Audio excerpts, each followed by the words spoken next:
Boa noite, tudo bem? Vamos entrando aí, sejam bem-vindos à nossa conversa, conforme prometido, 21 horas. Vamos falar hoje sobre vacinas anti-Covid, tirar algumas dúvidas também a respeito das promessas farmacoterapêuticas para Covid. Falar aqui só para mim um pouquinho quanto à conexão, se vocês estão me ouvindo e vendo de forma clara, tranquila. Fala aí. Dá só um oi aqui pra mim. Boa noite, vambora. Que legal, que legal. Vai se identificando aí, pessoal. Deixa eu ver da onde vocês estão falando. Conexão tá boa? Beleza. Maravilha, maravilha. Muito bom, muito bom. Eu estava respondendo muitas perguntas de forma por varejo, né? Geralmente me procuram pelo direct, mandam pelo WhatsApp, mandam e-mail, ligam, e é uma série de dúvidas que às vezes elas vão se reverberando e repetindo, e aí chega aquele momento de termos que fazer uma live para deixar isso bem esclarecido e também deixarmos gravado, né? A fim de que você possa também compartilhar com aqueles colegas que às vezes estão hoje na lida, né? Muitos profissionais de saúde guerreiros que estão aí no dia a dia, mas também para aquele parente seu, amigo, né? Que tem interesse nessa área. Interesse agora, nesse último ano, onde nunca se falou tanto sobre vacina, saúde, estratégias de bioquímica, biologia molecular, não é? E vamos considerar aqui o nosso Brasil como se fosse um grande barco, né? Um grande navio. E a gente agora vai remando e vai observando as evidências um pouquinho mais longe. Tem hora que a gente joga a lanterna para determinada coisa e chama alguns especialistas para poder identificar aquilo. Às vezes dá um problema no motor porque o barco não pode parar e a gente chama então grande parte do governo para dizer, olha, de fato a economia não pode parar e vambora, vamos caminhar junto. Mas estamos todos no mesmo barco. Não adianta um começar a gritar mais alto, outro também fazer cara feia por conta de ordens políticas. Não tem jeito. Chega uma hora que a ciência passa a ser o grande norte desse propósito, né? Então a gente vai nadando em meio ao mar do conhecimento. E é nessa estratégia então que eu vou aqui responder algumas perguntas que vocês já fizeram para mim, outras que vocês colocaram no Stories para mim e eu também fui anotando, tá certo? E depois a gente abre aqui um momento para vocês fazerem perguntas e eu ir lendo e respondendo, tá bom? Aí, ó, pessoal de Porangaba, São Paulo, boa noite a todos. Então espero que seja de grande valia aqui a nossa conversa. Eu vou tentar, nessa primeira parte, não ficar muito olhando para baixo, para poder conseguir aqui aproveitar esse tempo com vocês, mas daqui a pouco eu vou observando com mais detalhes aqui as perguntas que vocês possam fazer aí ao vivo, tá bom? Dá tempo ainda de você convidar aquele colega, clica nessa pipa aí que está embaixo, nesse triângulozinho, e você pode disparar para poder chamar a galera para essa conversa hoje, no dia... Hoje que dia é, gente? Meu Deus, hoje é dia 14, né? 14 de janeiro de 2021. Vambora. Bom, uma pergunta muito comum é, professor, tá chegando a vacina aí, eu quero saber se eu, que estou grávida, posso fazer uso, se eu que faço uso de imunossupressores posso fazer uso, se o meu filho de 5 anos pode usar, eu estou amamentando, eu posso usar. Vou fazer uma resposta aqui bem rapidinha para você. Você que fez essa pergunta e se enquadra nesses contextos que eu te citei, é bom falar o seguinte para você, você vai ter que esperar. Até porque essas vacinas não vão ter prioridade agora para você. Então não é uma pergunta para termos essa resposta para agora, em meio a esse mar de navegação. É como se a gente tivesse ainda algumas milhas náuticas dessa ilha de pergunta.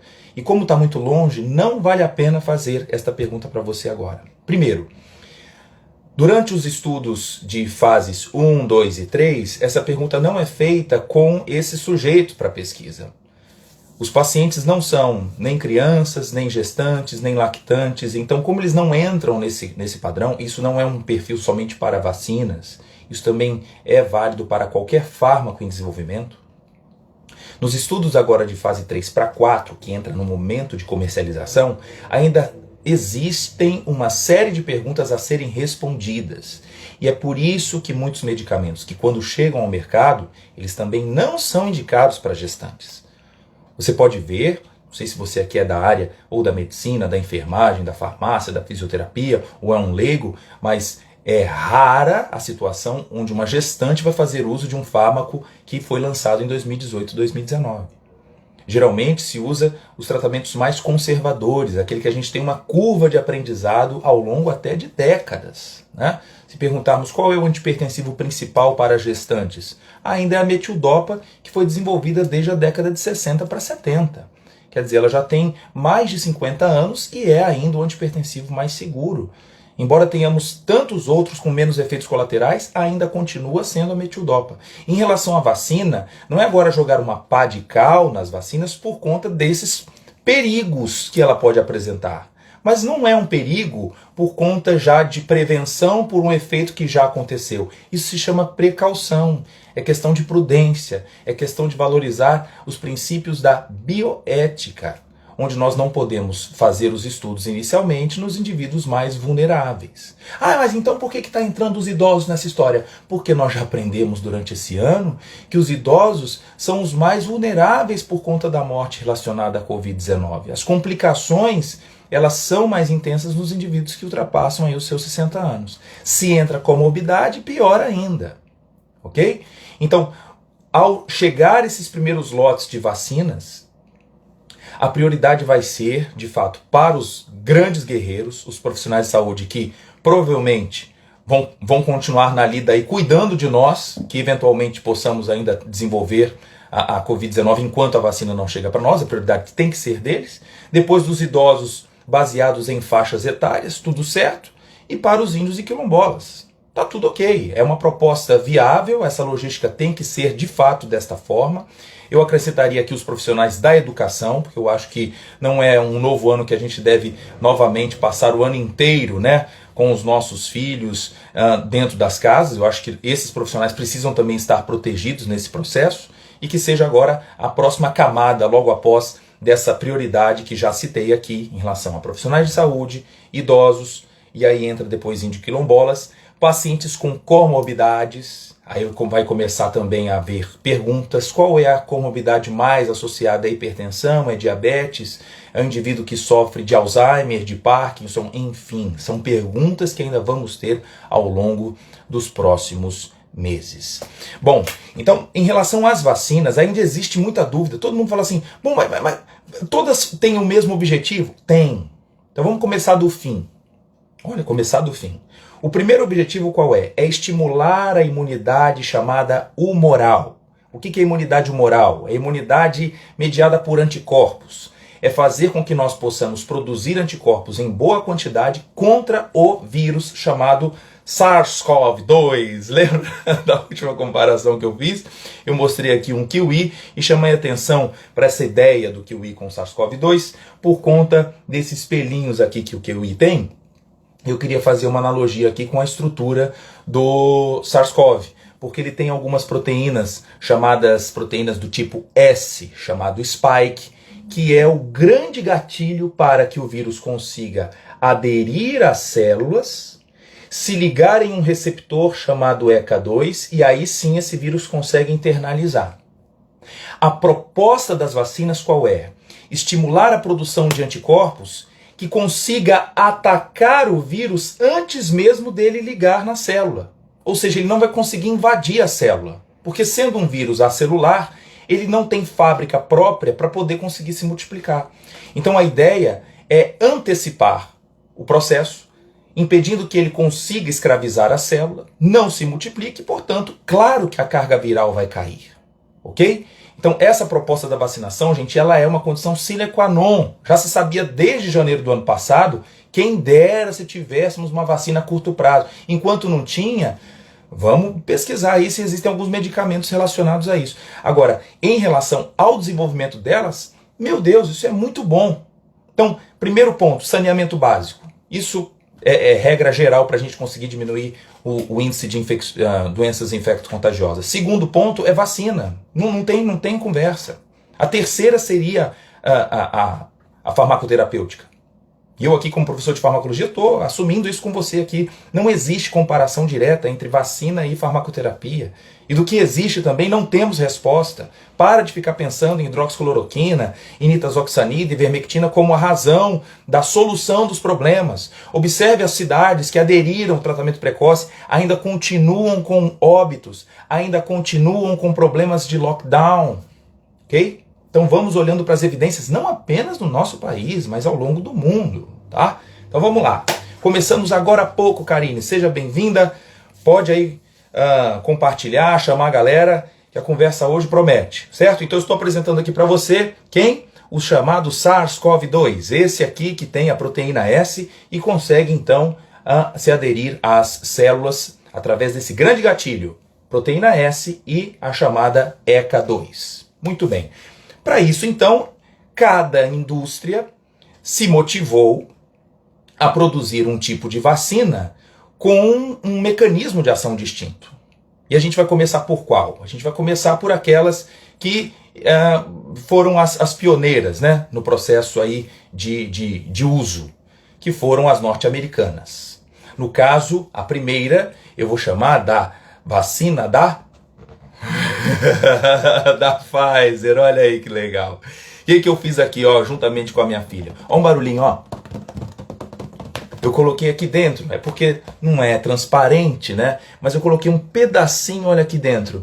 Eu coloquei um negocinho lá dentro dessa estrutura.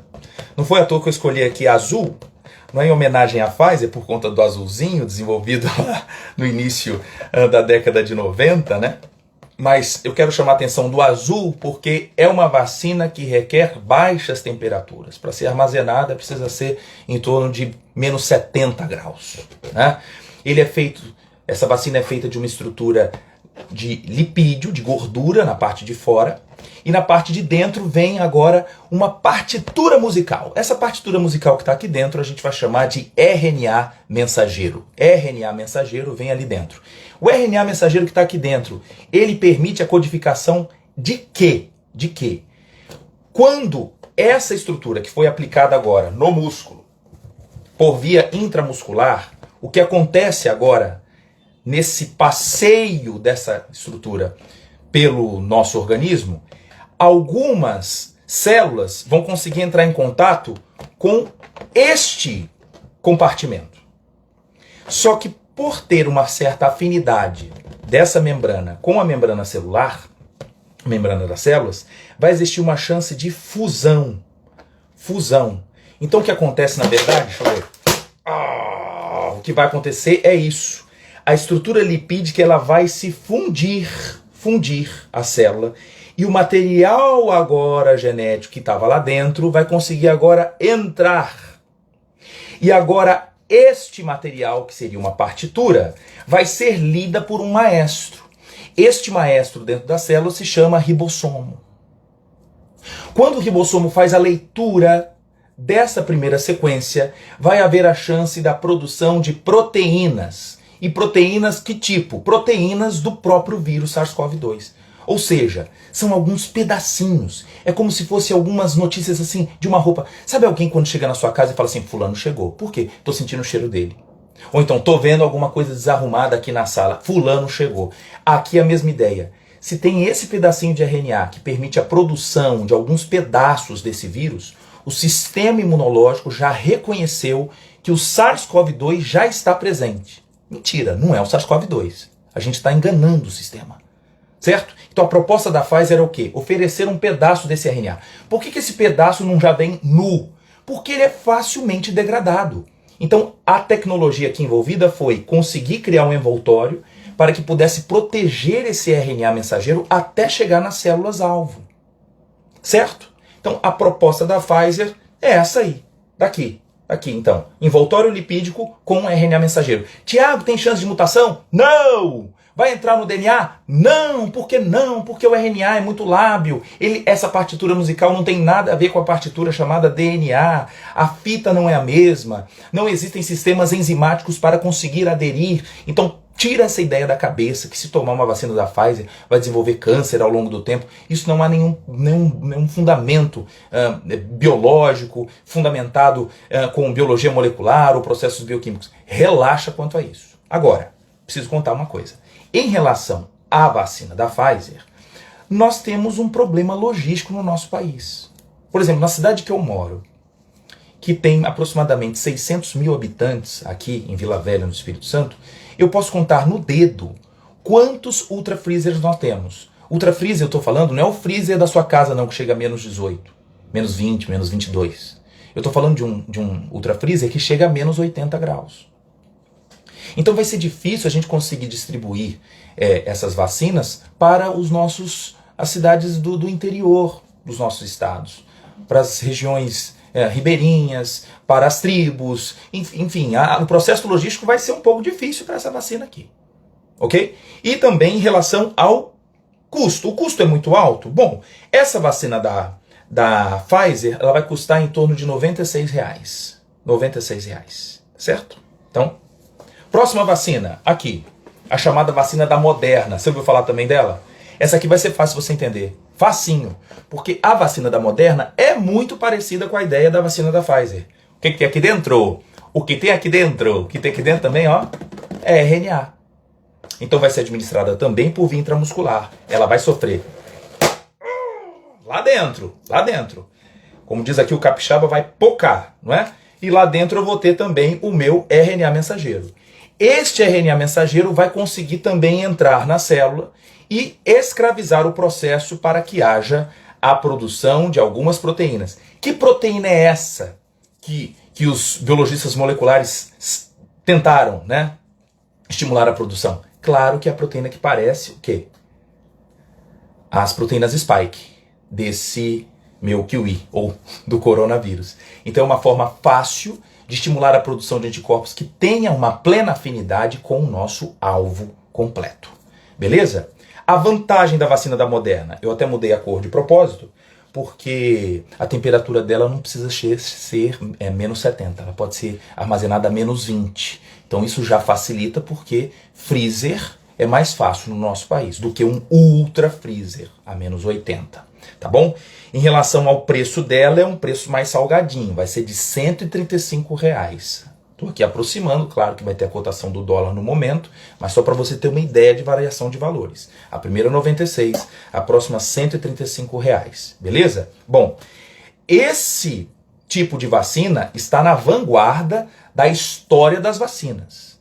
Em meio à produção de uma série de vacinas da antiguidade, aí, de tuberculose para poliomielite, nada disso se assemelha a essa proposta aqui. Ela é inovadora. Foi uma associação feita com o pessoal da BioNTech, ou BioNTech, da Alemanha, que já trabalhava com essa tecnologia para tratamentos de câncer.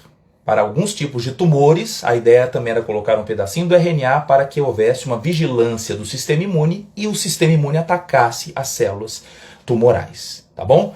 A vacina da Pfizer não é uma dose, ela também são 2 doses. Todas essas que eu mostrei agora, Pfizer e Moderna, são 2 doses, tá bom? 2 doses. Beleza? Muito bem. A única que é uma dose é a vacina da Janssen, que eu ainda não falei dela, tá bom?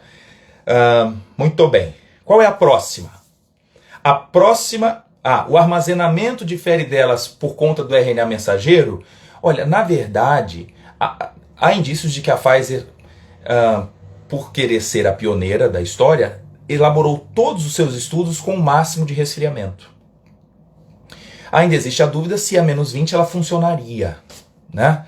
Isso a gente vai acabar tendo essa resposta ao longo dos próximos meses ou anos, tá? Pode ser que mude essa estratégia, mas o que já está pronto é que se sabe que é menos 70 armazenada, ela consegue manter a sua atividade. O RNA mensageiro ele é muito lábil, ele sofre microrruptura, sofre ação de enzimas chamadas RNases e pode perder a sua estrutura e, portanto, o ribossomo vai acabar produzindo um outro tipo de sequência e não vai estimular nada da resposta imunológica.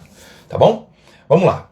O próximo mecanismo envolve aqui a ideia da vacina de Oxford, da Universidade de Oxford. A ideia deles, e a AstraZeneca bancou a ideia. Então olha aí a importância da pesquisa científica. A gente está olhando lá para cima, falando, Estados Unidos, que legal, você produziu, Alemanha produziu, que bom, Inglaterra, você produziu, mas tudo isso a partir de gente que tinha já a mão para a ideia, e aí vem alguém e banca a parada, certo? Então a AstraZeneca gostou da ideia de Oxford, e qual era a proposta? Aqui é o seguinte, o que eu fiz? Falei, Tiago, mas não tem nada a ver agora com a bexiga. Não, não tem. Por quê? Isso aqui já é a estrutura de um vírus que atua em chimpanzé. Então ele é chamado um adenovírus. Então qual é a tecnologia envolvida? Pega o adenovírus do chimpanzé, abre ele, esvazia ele, tira o material genético desse adenovírus e coloca no lugar um RNA. Olha aí, a mesma ideia então do RNA da Pfizer. Então veja, o que muda agora, entre aspas, é a embalagem para presente. Então este cavalo de Troia, ele é distinto da vacina da Pfizer e da Moderna. Por isso que por muito tempo foi chamado de Chadox. Chadox por conta de CH chimpanzé, AD de adenovírus e Ox de Oxford. A ideia então é fazer com que esse vírus administrado por via intramuscular consiga também se aderir à célula nossa, ele vai conseguir então ser endocitado e lá dentro o material genético vai ser usado também para leitura. Certo? Bom, o que tem de diferente disso? Vocês chegaram a perceber que teve uma polêmicazinha 2 semanas atrás sobre a história da dose? Que usou metade da dose e a eficácia foi maior do que a dose principal.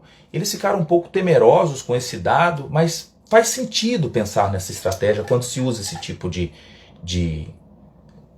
proposta, né? É porque a estrutura de fora do vírus, ela por si só já é imunogênica. Ela estimula a resposta imune. Então se eu uso uma dose mais alta, eu posso já ter respostas contra esse vírus a ponto de destruí-lo completamente. Então foi observado que quando se usava uma dose mais baixa, talvez houvesse uma certa tolerância ou dificuldade de destruição desse vírus, de modo que preservasse maiores quantidades, para que ele pudesse depois entrar na célula e depois liberar o seu material genético. Beleza? Então essa é a ideia da vacina de Oxford, da vacina da Janssen ou da Johnson & Johnson e também a famosa Sputnik, a russa. É por isso que inclusive bateram um papo lá, o pessoal de Oxford com a Sputnik, pensando o seguinte, se nós unirmos as nossas produções, será que a gente consegue uma eficácia ainda superior? Estão ainda pensando nessa associação inglesa com a vacina russa, ok? Então vamos ter diversas surpresas aí ao longo dos próximos meses. Essa é a beleza da ciência, né? As parcerias. E nós estamos vendo então que funcionamos aqui no mundo agora como um grande feixe. Não há como haver partidarismos e pensar em um país, em pensar em uma cidade, em um centro de pesquisa para resolver problema. Nós estamos no mesmo barco. Estamos junto com um navio chamado Brasil. Ou até melhor, estamos num navio chamado Planeta Terra. E agora um vai ter que dar a mão para o outro.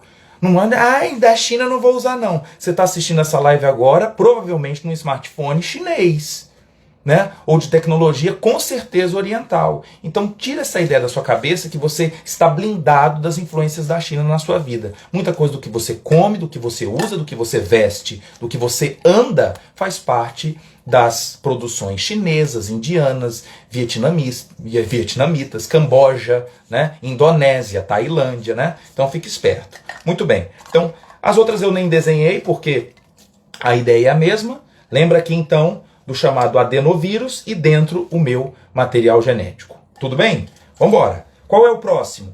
O próximo é pegar esse vírus, tratá-lo agora por temperaturas mais altas ou então por estratégias usando formaldeído.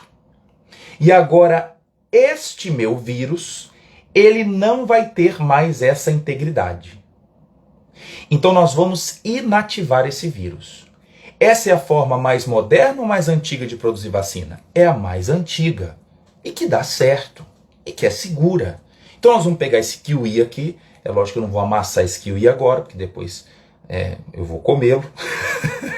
Mas a ideia é pegar esse kiwi e tratá-lo para que seja gerado agora apenas fragmentos desse kiwi. Ou seja, não é mais o vírus original. Esse vírus perdeu a capacidade de conseguir se multiplicar de forma íntegra. Então a famosa vacina da Sinovac, que é o laboratório, e portanto o nome foi chamado de Coronavac, a famosa vacina do Butantan, o Butantan apenas fez uma parceria com a instituição chinesa para que houvesse transferência da tecnologia para o nosso país, a possibilidade de ser produzida aqui e com isso facilitar, né, os milhões de doses que podem ser feitos no nosso país. Então a ideia agora é expor esse tipo de vacina, também por via intramuscular, com 2 doses, intervalo de 21 dias, para que haja a melhor resposta imunológica. Isso não é novidade, gente, fazer tratamentos com momentos diferentes de exposição. Isso a gente chama na imunologia de efeito booster. Nós primeiro estimulamos a resposta imune inata e adquirida e depois vemos com uma nova intensidade de exposição para que haja uma maior chance de produções de anticorpos. Especialmente um tipo de anticorpo chamado IgG, que é um anticorpo chamado de fase crônica. Você que já fez algum exame para saber se teve ou não a exposição ao vírus da Covid, você pode ver lá no seu exame chamado assim, né? IgM detectado, IgG detectado. São tipos de anticorpos com produções em tempos diferentes. Primeiro o IgM, chamado anticorpo de fase aguda, que é produzido mais rapidamente. Depois fica essa cicatriz sorológica, que é o IgG. É esse que é o biomarcador que nós imaginamos ter plena produção sob qualquer tipo de exposição a qualquer vacina dessas, como da Pfizer, da Moderna, de Oxford, da Janssen, Sputnik ou então a Coronavac. Beleza? Vamos lá. Agora em relação à eficácia, que é uma conversa, tá todo mundo, ai meu Deus, tô vendo aqui, olha só, eu amo ver aqui opiniões de pessoas de várias áreas da sociedade, eu acho legal, mas assim, me fere muito quando eu vejo alguém que não é nada da área da saúde, solta algumas charges maldosas e que pode fazer o povo ter outras conclusões por conta de uma possível piadinha sem graça. Eu estou vendo aqui, nesses últimos dias, colocaram uma brincadeira de um cara pulando de paraquedas e falando assim, vamos ver se você pularia de paraquedas num paraquedas que tivesse 50,3% de eficácia. Deixa de ser bobo. Olha o que acontece. Se eu não tiver esse paraquedas, eu não tenho outro. Você prefere pular com esse ou com outro? Com esse que tem 50% ou com outro que nenhum? Vai pular mesmo de queda livre. Tá? Então, olha, o nosso assunto aqui é importante de hoje. Quando foi abordada a ideia das eficácias da Pfizer e Moderna, e todo mundo criando uma expectativa assim maravilhosa sobre qualquer tipo de vacina contra o SARS-CoV-2, poxa, a eficácia é de 95%, 95%, a outra 94%. Bom, então da Coronavac também tem que ser lá em cima. Acontece que nos estudos de fase 3, nós precisamos conversar sobre isso. Os estudos de fase 3 não têm uma certa padronização para todos os laboratórios. Cada um faz o seu desenho experimental. Cada um faz o seu desenho experimental. Então, para aqueles que não estão tão acostumados com os ensaios de fase clínica, ensaio de fase 1, para saber se a vacina é tóxica, se ela traz algum dano. Beleza, já respondeu, fiz isso com 30, 40 pacientes. Passo agora para a fase 2, eu quero saber se ela funciona. E aumenta um pouco o número de pacientes. Na fase 3, são chamados estudos multicêntricos, onde eu preciso fazer esse estudo em vários países. Porque eu preciso entender se a intensidade de resposta ela varia de acordo com a variação de etnia, de tipo genético, enfim, variações que são exclusivas àquele povo. Né? O Brasil foi escolhido porque ainda estava em momento de pico, muita transmissibilidade, então nós teríamos mais chance de poder fazer essa detecção. Tá certo? Então, quando os ensaios da vacina da Pfizer e da Oxford foram feitos, os desenhos experimentais, foram escolhidos ali pacientes voluntários, que não tinham a necessidade de serem profissionais da área da saúde, que estivessem diariamente na lida, no desafio, como ponta de lança, como chance de entrar em contato com os indivíduos em maior carga viral. Pensa uma coisa comigo, um indivíduo que chega ao hospital já na sua fase de complicação, ele está no momento de maior intensidade de replicação do vírus.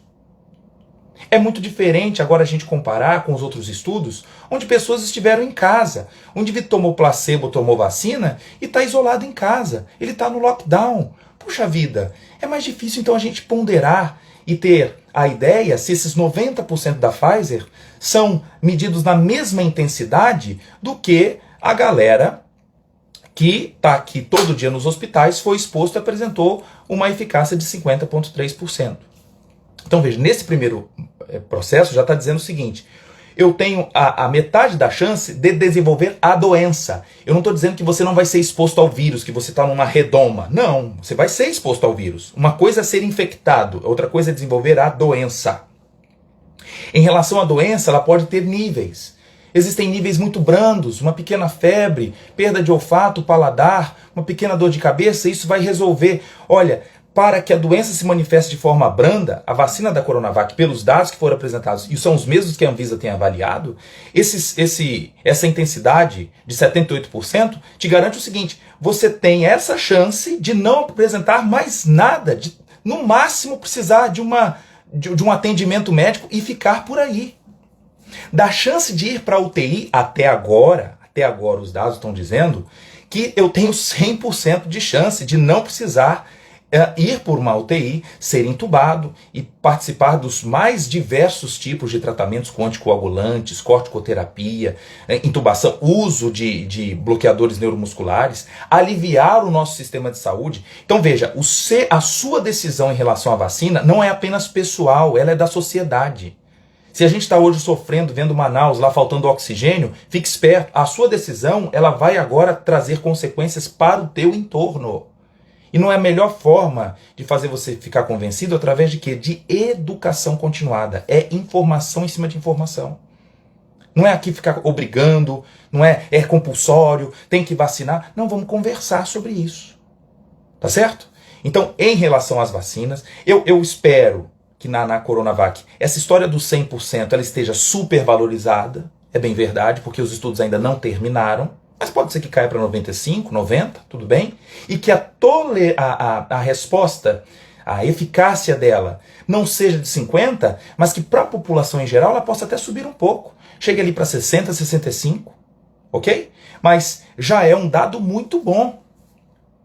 Vacinas da gripe, que acontecem em todos os anos, tem anos no nosso país, como de 2018, que não passou de 30% a sua eficácia. Ela varia de 30% a 90% a cada ano, porque as vacinas são renovadas a partir das últimas cepas de vírus, dos últimos tipos, e daqueles que causam mais complicações é feita uma mistura. Isso é apresentado para os pacientes.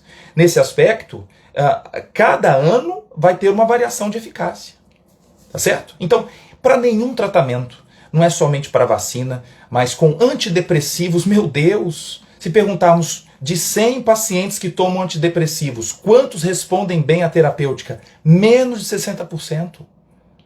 Em relação a tratamentos com hipnóticos, com antihipertensivos, oh meu Deus, com antihipertensivos, a metade dos pacientes que têm pressão alta sabe que tem pressão alta. Dos que sabem, a metade trata. Dos que tratam, a metade dá certo.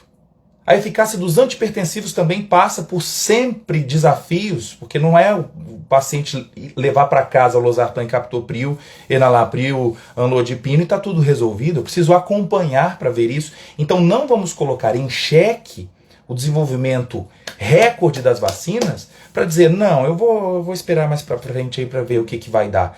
Não, se você faz parte do grupo dos 60 anos para cima, agradeça por esse privilégio nesse momento de ser exposto o mais rápido possível. Lembre agora que você é a casinha do coronavírus. Ele sozinho não se multiplica. Então, do lado de fora, uso de álcool, de máscara, vai continuar, gente. Não vai mudar. Durante esse ano de 2021, vai continuar os mesmos padrões. Agora, esse aqui, para conseguir se desenvolver, ele precisa entrar na célula. Então qual é a ideia? Se eu tenho produções de anticorpos suficientes, em altas quantidades, na população, a chamada imunização de rebanho, esse vírus vai começar a ter dificuldade de entrar nas casinhas. Lembra da história dos 3 porquinhos?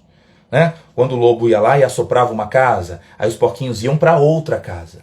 Os porquinhos não ficavam fora, porque tinha um lobo. A mesma ideia é esse vírus. Vamos nos colocar no lugar do vírus. Ele vai precisar procurar uma casa para se multiplicar. Onde está? Onde está? E onde ele entra, tem anticorpo que destrói ele. Onde entra, tem outro anticorpo. Falou, caramba, eu vou começar agora a ter problema de quê? De transmissibilidade. Isso é ótimo. É problema para o vírus, é solução para a gente. Então, quer modificar a história da sua cidade, do seu bairro, a história do nosso país, de fato, a economia dilacerada? Puxa vida, isso pode ainda perdurar se você ficar na ideia de que vai resolver tudo com ivermectina. Você vai ficar sem piolho, sem sarna. Agora, com o coronavírus, não tivemos resposta, é fato. A cidade de Floriano, no Piauí, que foi uma tentativa de ser pioneira com o protocolo famoso de Madrid, que nem Madrid usa, que nem Madrid inteiro usa, por que a Espanha ainda tem lockdown? Vocês acham, gente, em sã consciência, que se o tratamento precoce de fato funcionasse, não haveriam olhos em vários países para essa proposta? Ah, que é teoria da conspiração. Para, gente, tem coisas na vida que não é conspiração. Eu sei que podem haver diversos tipos de manipulações, sim, mas nós precisamos andar com a política ao nosso lado e não agora ficar, poxa, mas agora é Coronavac. Ai, não, agora é só da Pfizer que eu vou usar.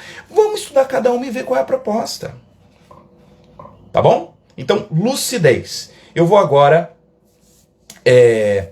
responder mais algumas perguntas que fizeram para mim e depois a gente abre aqui. Desculpa, eu não consegui ficar lendo, né, cada pergunta de vocês, mas se for possível, depois eu dou uma rodada aqui para a gente fazer as últimas abordagens, tá bom? Então, só para você ter uma ideia, em relação à eficácia de várias vacinas, por exemplo, a vacina do HPV ela chega a 86%, do rotavírus ela varia de 65% a 100%, da hepatite B é de 90% a 95%, da febre amarela de 98%, muito bom, mas isso não é mérito para qualquer vacina. Cada tipo de formulação tem uma resposta de eficácia, tá bom? Uma pergunta que fizeram lá para mim também foi em relação aos tratamentos, como proposta uma ideia de usar soluções bucais, bochecho com água oxigenada, com alguns tipos de tensoativos, e aí resolve o meu problema. Não vai resolver, gente. Esse é o problema, se for, é de ordem local. Tudo bem, eu vou ser atendido por um dentista, ele quer fazer o tratamento comigo. Ao entrar no seu consultório, eu vou fazer ali um bochecho de clorexidina, um bochecho com peróxido de hidrogênio. Ok, é um momento. Mas isso não me garante uma proteção que perdure. Quem perdura nessa resposta é a produção de anticorpos. É IgG e IgM. Tá bom? Então, lucidez, meu povo. Lucidez, tá? Ah, mas a ivermectina resolve. Cadê? Cadê os trabalhos? Cadê os trials? Né? Não vemos isso aqui. Tá bom? Se eu vou disponibilizar, vou deixar sim esse vídeo para vocês compartilharem aí com o pessoal. E não fiquem bravos comigo. Olha, eu não tenho vergonha de mudar de ideia não, porque eu não tenho vergonha de pensar. Certo? Se aparecerem esses estudos, como eu já estou olhando desde abril, março, né, procurando, será que tem, será que vem, será que aparece? E as evidências do nosso país, a ideia da imunidade de rebanho, todo mundo falava, Manaus já está resolvido, porque é uma população que está mais isolada do nosso país, já recebeu a primeira onda, não vai ter outra. Olha aí o que está acontecendo. Isso mostra pra gente que o buraco é mais profundo.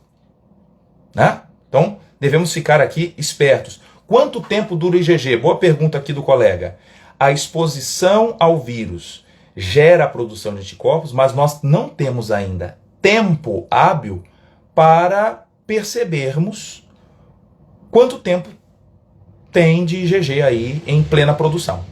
Então, essa resposta vai sendo obtida ao longo dos próximos meses. Nem em relação a uma resposta pelo vírus, quem já desenvolveu Covid, e por quem vai ser vacinado. Ainda não é essa pergunta chave no processo. A gente quer expor para que haja uma imunização de rebanho. Agora, por quanto tempo?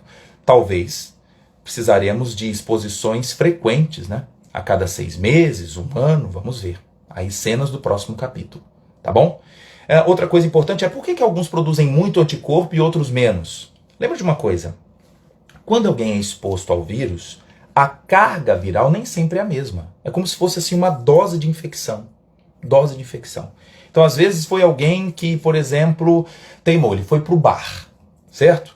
Então ele foi pro bar, lá não usou máscara, todo mundo rindo à vontade, dançaram um pouco, e lá o número de perdigotos e quantidade de vírus era muito alta naquele ambiente. Ali ele foi muito mais exposto do que alguém que chegou no elevador, tocou no botão e sem querer coçou o olho, coçou o nariz. A quantidade de vírus pode ser menor. E aí naquele indivíduo ele pode ter tido uma resposta de replicação viral mais branda, de forma que a resposta imune conseguiu reconhecer, não desenvolveu sintomas e ele praticamente foi imunizado pelo vírus ativo, certo? Então, às vezes, dependendo da intensidade de resposta, eu também tenho uma resposta imunológica humoral e celular mais intensa. Então, ela pode variar pelo tipo do indivíduo e também pela carga viral inerente. Se é um paciente usuário de corticoides, essa produção pode ser diminuída. Então fique atento aí, converse com seu médico, com o farmacêutico, com o enfermeiro. Se você é usuário de prednisona, dexametasona, prednisolona, tem que ter agora uma ponderação para saber se você é candidato à exposição a essa vacina logo de cara, ok? Vocês não fazem parte desse primeiro grupo de exposição, a menos que tenha aí os seus 70, 80 anos, mas aí é um caso à parte, usuários de corticoide. Okay? Quanto aos usuários de cloroquina, também já foi feita essa pergunta, sabia? Com milhares de pacientes. Indivíduos que já têm lúpus eritematoso, sofrem de doenças autoimunes, né? Então o pessoal da reumatologia já ficou de olho. Esse povo que faz uso de hidroxicloroquina estaria mais protegido da Covid? Os trabalhos mostraram que não. Também desenvolvem a doença e muitos também vão a óbito, mesmo fazendo uso diariamente de hidroxicloroquina. Então, para você ver como é importante o chamado dos testes de coorte, que são aqueles que a gente passa a acompanhar ao longo do tempo, fazendo um follow-up e observando o dado. Nesse caso, eu não preciso de grupo tratado e controle, eu acompanho o que já existe no meu dia a dia. Está aí uma excelente também forma de investigarmos o papel profilático da hidroxicloroquina e os seus amiguinhos. Tá bom? As cargas dos vírus inativados da vacina variam entre as populações? Não, aí não varia, é a mesma. Boa pergunta, é a mesma. Inclusive, você me fez lembrar por que a eficácia da Coronavac não foi o mesmo valor na Indonésia e na Turquia. Na Turquia chegou quase a 90%, porque cada tipo de país, no seu estudo multicêntrico, usou para um determinado grupo de pacientes, né? Então o Brasil foi pioneiro nessa ideia de usar os próprios profissionais de saúde nesse processo, justificando possivelmente esse valor um pouco mais baixo. Posso repetir? O Roberto, é o Roberto que pediu? Tá bom, eu repito. Eu quis dizer o seguinte: em relação à eficácia da Coronavac, a dose de exposição em vários países é a mesma, só que a resposta de eficácia variou por conta do quê? O grupo de pacientes avaliados, né? O Brasil foi pioneiro nessa ideia de pensar nos profissionais de saúde que tenham maior chance de exposição ao vírus, tá bom? Outra pergunta boa aqui, melatonina endógena, um trabalho experimental que foi publicado em São Paulo, mostrando que quando o pulmão produz melatonina, diminui a chance de replicação do vírus. Isso é um dado da pesquisa básica e não clínica. Ninguém tomou melatonina para ver se protege, minha gente. Muita calma nessa hora. É uma afobação exagerada. Já tem gente procurando agora tomar melatonina para proteger. Não é isso, né? Então, em meio à pesquisa básica, a gente começa a ver alguns sinais, alguns flashes de luz para elaborarmos novas hipóteses, pensarmos em mecanismos, mas está longe da ideia que só porque o pulmão produz melatonina, eu vou ter agora a chance de me proteger do vírus porque tomo. Da mesma forma, vou falar aqui rasgado, vitamina D. Vitamina D para uma série de doenças. O indivíduo se percebe que com falta de vitamina D ele está mais vulnerável a algumas complicações. Mas em vários tipos de doenças foi mostrado que mesmo suplementando com vitamina D ela não muda nada. Ok? Então, lucidez, não é? Agora vou me entupir de vitamina D, vou chegar lá quase 100 nanogramas por ml, esperando aqui uma resposta excelente. Não é por aí, né? Então a gente tem se surpreendido com esses dados relacionados à vitamina D, que ainda precisam de ser elucidados. Não quer dizer que eu estou protegido tomando vitamina D, zinco, vitamina C, ok? Pois é, onde trabalho só passam prednisona e azitromicina. Tem base? Não, não tem base. E o pior, quando se expõe a prednisona de forma muito precoce, como é que vai haver o reconhecimento do sistema imune quanto ao vírus? Então, uma exposição prévia ao corticoide torna o indivíduo mais vulnerável à replicação. É como se eu deixasse os assaltantes chegarem na casa, tira a polícia para deixar eles conseguirem fazer a festa ali. Não é o momento. A dexametasona, a corticoterapia, ela deve ser estendida apenas para os pacientes em fase de complicação, aquele que está internado, né? Já apresenta complicações de redução na saturação, aumento de ferritina, aumento de dímero D, aumento de LDH, leucocitose, plaquetopenia. Tá? Então, precisa ser avaliado, ok? O primeiro grupo que vai tomar vacina, se for infectado, vai tomar vacina? Vai. Os que já foram infectados também tomarão vacina. Isso não vai ser um critério de exclusão, tá? Então vai entrar no grupo a galera aí dos profissionais de saúde que também foram infectados, ok? Quem toma remédio para doença autoimune pode tomar vacina? Não está nessa lista de agora, tá? Tem que ver qual é o tipo de imunossupressor que você usa, se é corticoide, se é hidroxicloroquina, se é leflunomida, se é etanercept, tem que ver qual é. Aí tem que conversar com o seu médico ou farmacêutico, beleza? Em caso de reinfecção, como fica a duração da resposta imune após a vacina? Precisamos saber. Não deu tempo ainda, amigo. Então aqui é a mesma ideia de pensar em alguém gestante, está no 5º mês. O que vai acontecer no 9º? Vamos esperar. Tá? Então ainda não temos essa ideia quanto tempo vai perdurar e qual a intensidade da produção de IgG. Tá bom? A previsão de tomarmos a vacina, se Deus quiser, na próxima semana, começa dia 25 de janeiro, pelas descrições aí em alguns estados que já foram demonstrados, dia 25. E assim, a logística do nosso país é muito boa em relação à imunização, né? Há relatos de imunização e de massa de milhões de pessoas ao longo do nosso Brasil para vários tipos de vacinas, tá? Então eu espero que isso também aconteça com a vacina para a Covid, ok? Se eu posso falar sobre as variantes do SARS-CoV-2? Posso. Isso é esperado, gente, para qualquer tipo de vírus. Vírus HIV faz, vírus da gripe faz, vírus da dengue faz. O do SARS-CoV-2, felizmente, ele não muta tanto quanto o vírus HIV.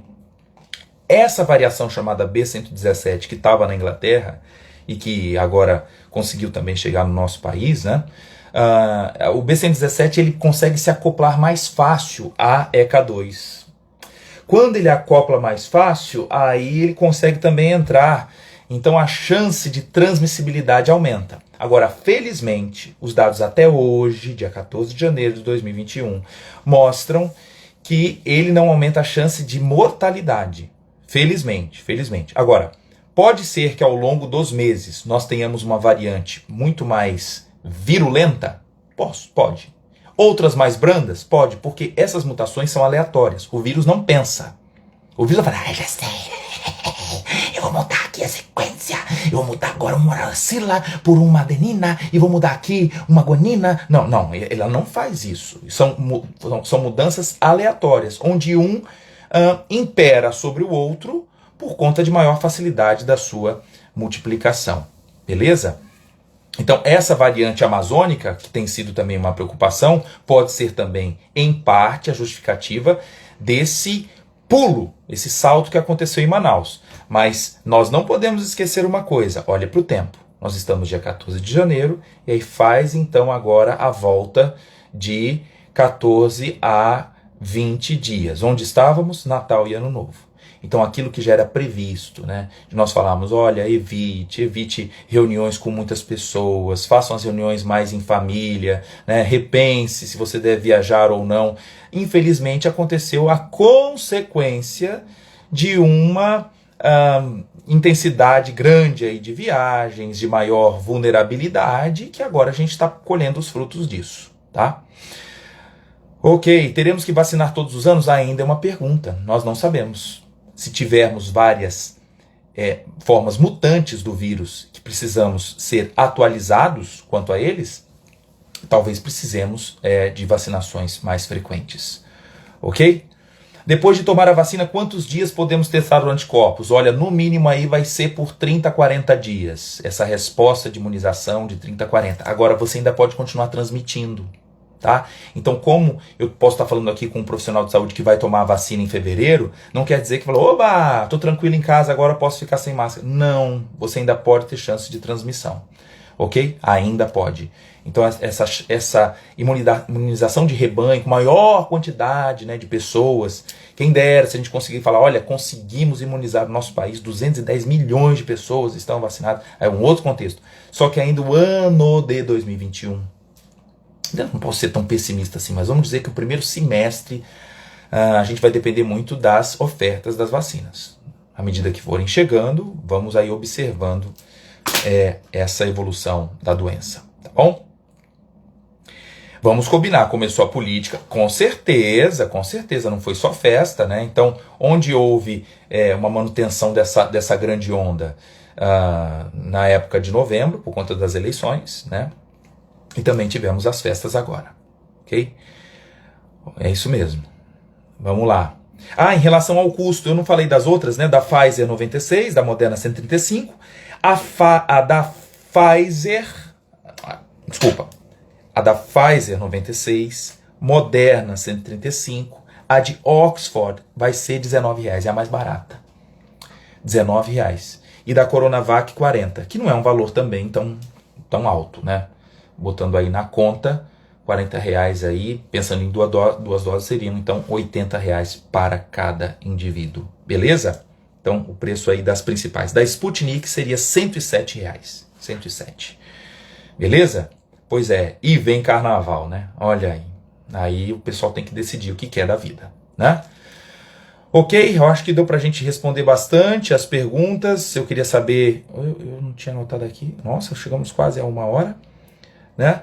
Em relação aos alérgicos. Quem já tem múltiplas alergias, reações de hipersensibilidade, né, choque anafilático, deve também conversar com o seu médico para que evite essa primeira exposição. Tá? Isso aí também serve até para quem tem alergia e vai tomar dipirona, né? Porque ela é altamente imunogênica. Então isso não é um problema por conta da vacina, é um problema seu que é hipersensível. Tá certo? Mas isso poderia acontecer para qualquer outro tipo de vacina, inclusive da febre amarela. Tá bom? Por que essa demora para a Anvisa liberar? Porque é uma instituição séria. E nós temos que agradecer por eles, que estão virando noite aí, ó. Não tem Natal nem Ano Novo, estão fazendo análise de tudo para poder dizer o seguinte, olha, Brasil, né? Então não vamos pensar na Anvisa como um algoz. A Anvisa é um escudo. É um escudo, ok? Então, temos que bater palma para essa galera, que não são tantos, mas estão aí debruçados para poder garantir à nossa nação segurança quanto aos tipos de vacina que devem ser utilizadas. Beleza? Que bom que gostaram. Fala aqui. Eu quero que vocês compartilhem, tá? Esse vídeo e repassem também para as pessoas que às vezes não são da área, estão cheias de perguntas, e às vezes é uma série de notícias na mídia, mas é tudo fragmentado. Então agora, com uma conversa aqui de 50 minutos, é capaz de ter de uma forma mais clara em que momento estamos no nosso país em relação à Covid. Tenho feito isso desde o mês de março, e se você quiser acompanhar as lives passadas para ver a história, né, a ponto de termos uma live somente sobre ivermectina, outra somente sobre hidroxicloroquina, explicando primeiro como é que são as vacinas, tá bom?